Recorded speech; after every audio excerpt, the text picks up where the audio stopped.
Good morning to all of you. देखो बच्चों, question तीसरा ये है 3x-1 upon x-1 x-2 x-3। मैंने आपको 2 क्वेश्चन करा दिए थे 7.5 एनसीईआरटी और इंटीग्रेशन के। ये तीसरा क्वेश्चन है, आराम से समझना, कोई बड़ा इशू नहीं है। देखो सबसे पहले हम इंटीग्रेशन सॉल्व कर रहे हैं तो इसे आई मान के चलेंगे, ठीक है।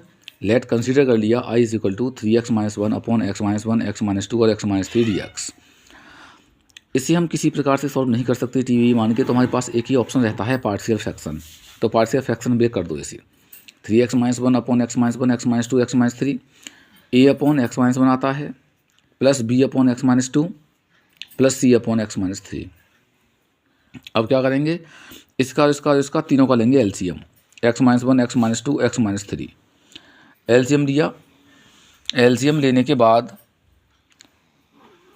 यहाँ x-1 कट गया, x-1 जाने, यहाँ x-1 बचा तो यहाँ x-2 का यहाँ मल्टीप्लाई कर दिया। इससे x-2 गया, x-1 और x-3 का मल्टीप्लाई इधर कर दिया। यहाँ x-3 गया और x-1 और x-2 का मल्टीप्लाई इसमें कर दिया। ये कैंसिल हो जाएंगे, कट जाएंगे।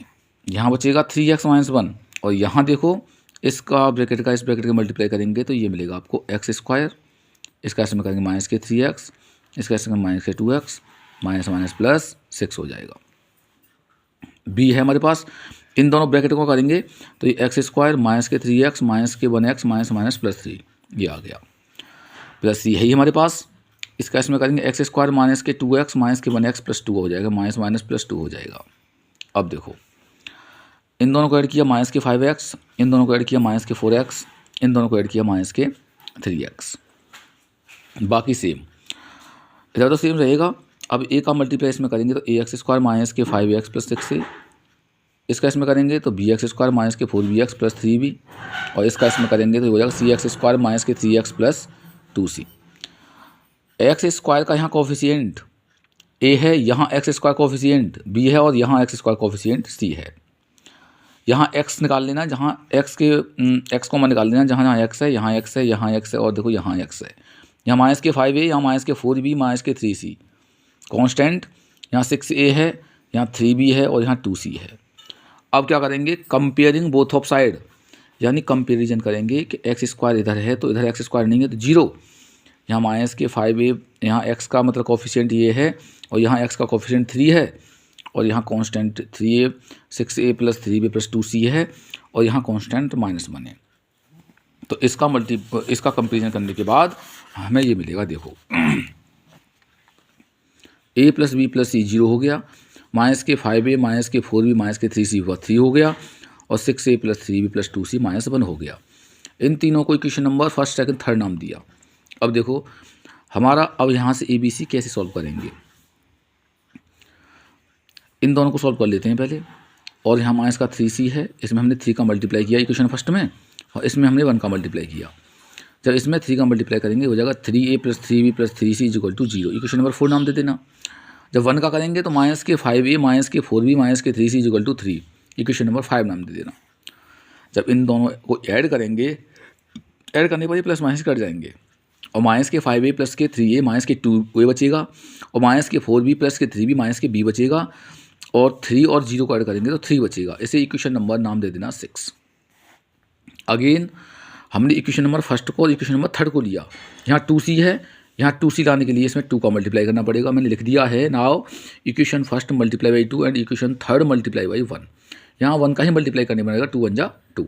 अब देखो, अब प्लस प्लस को माइनस करने के लिए, 0 करने के लिए हमें माइनस करना पड़ेगा, यानी plus plus minus plus plus minus plus plus minus plus minus plus होता है। तो ये ऑन सब्ट्रैक्टिंग ये खत्म हो गया, हम लिख दिया है ऑन सब्ट्रैक्टिंग।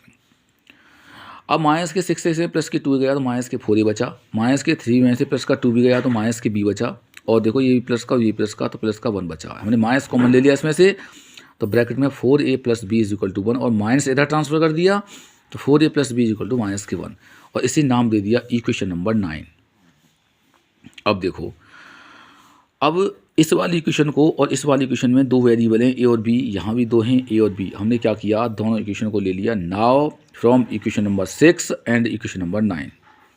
6 वाली इक्वेशन क्या है, माइनस के 2a माइनस के b इज इक्वल टू 3 और ये वाली इक्वेशन क्या है आपकी 4a plus b is equal to -1। On adding ये कट जाएंगे। 4a में से माइनस के 2a 4a में से माइनस के 2a गया तो प्लस का 2a बच गया, और 3 में से माइनस का 1 गया तो प्लस का 2 बच गया। 2 1 जा 2, ये 1 टाइम कैंसिल हो गया। Putting the value of A in equation 6, जब हम 6 वाली इक्वेशन में यानी इस वाली इक्वेशन में ए की वैल्यू लगाएंगे तो -2 × 1 minus B is equal to 3, ये माइनस का 2 minus B is equal to 3, और जब माइनस का 2 इधर ट्रांसफर होगा तो प्लस का हो जाएगा, तो यहाँ माइनस का चिन्ह है, ये माइनस का इधर ट्रांसफर होगा तो ये माइनस का बी हो जाएगा, यानी ए और बी आपको मिल गया। अब ए और बी की वैल्यू इक्वेशन नंबर फर्स्ट में डाल दो। इक्वेशन फर्स्ट क्या है, ये है a + b + c, तो a की वैल्यू लगाओ, b की लगाओ, c की वैल्यू लगाओ। तो देखो हमने a की वैल्यू लगाई 1, b की वैल्यू लगाई -5 + c = 1। इसमें से जब इसे माइनस करेंगे तो माइनस का 4 बचेगा, प्लस c = 0, इधर ट्रांसफर करेंगे इसे, c की वैल्यू 4 मिलेगी हमें, यानी अब हमें 3x - 1/x - 1 x - 2x - 3 = मिला 1/x - 1 माइनस के 5/x - 2 और प्लस के 4/x - 3। अब क्या करना है, अब हमें इंटीग्रेट करना है बोथ ऑफ साइड, तो integration 3x - 1/x - 1 minus x - 2 और x - 3 और ये dx, क्योंकि हाँ x वेरिएबल है इसलिए हमने dx किया, तो 1/x - 1 dx minus 5/x - 2 dx plus 4/x - 3 dx।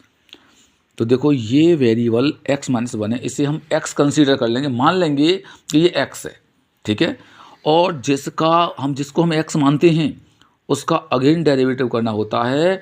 Derivative में तो होता है मल्टीप्लाई में और इंटीग्रेशन में होता है डिवाइड में, क्योंकि मैंने बताया था the reverse process of differentiation is called integration.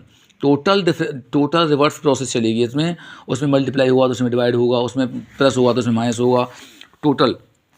तो देखो 1/x यहाँ था, 1/x - 1 इसे हमने कर दिया, 1/x का होता है log x, इसका भी log x, इसका भी log x।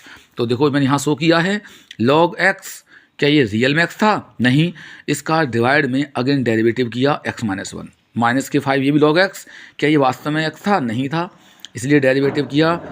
ऐसे ही ये log x रियल में नहीं था, इसलिए डिवाइड में अगेन डेरिवेटिव किया, और प्लस c आपको पता है ये इनडेफिनिट है इसलिए c जोड़ देते हैं।